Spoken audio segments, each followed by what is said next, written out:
Kyle says, hey guys, I have an affiliate website that I've been growing over the last 2 years. Over the last 2 years. And when I first discovered your channel, I created and verified a GMB at my home address to solidify my brand entity. Now my wife wants to start a baking business out of our home. Can she still create a verified GMB? If so, under what address?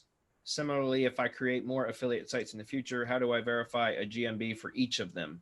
Thanks.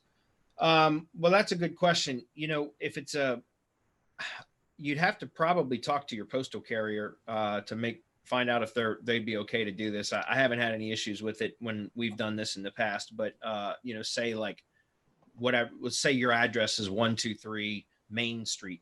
That sounds more like a business address, but let's say that's your home address. Then you could say 123 Main Street, you know, A, or 123 Main Street B, so that it's like suite numbers essentially.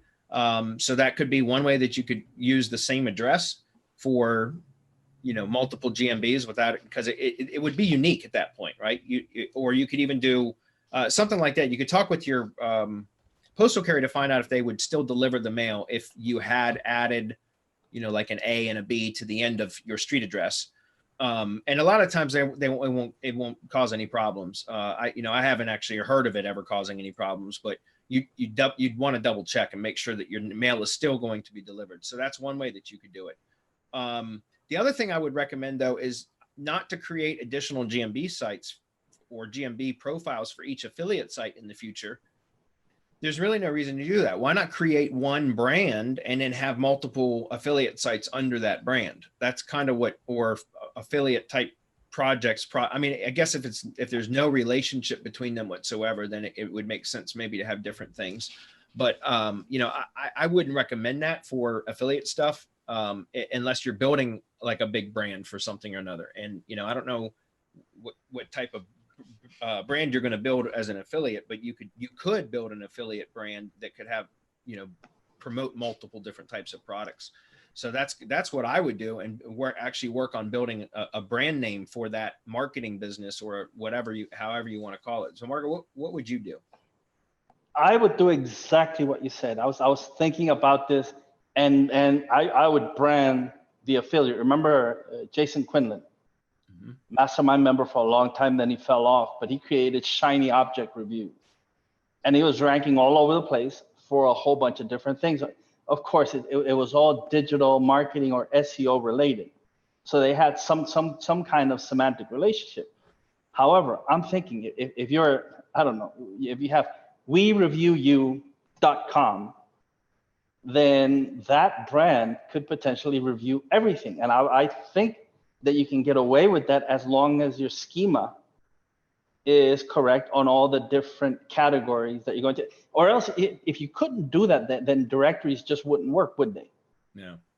Directories, and we know that directories work really well. So if you think on the directory model,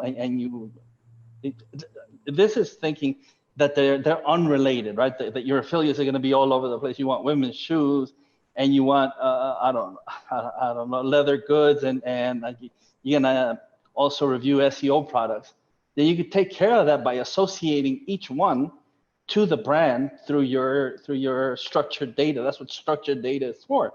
Creating a relationship between the main entity and all the other I'm going to call them sub entities for lack of a better word, in the other categories and you could do that. You could do that on a page basis. You could do that on a per post basis, different authors, however it is that you decide to set it up.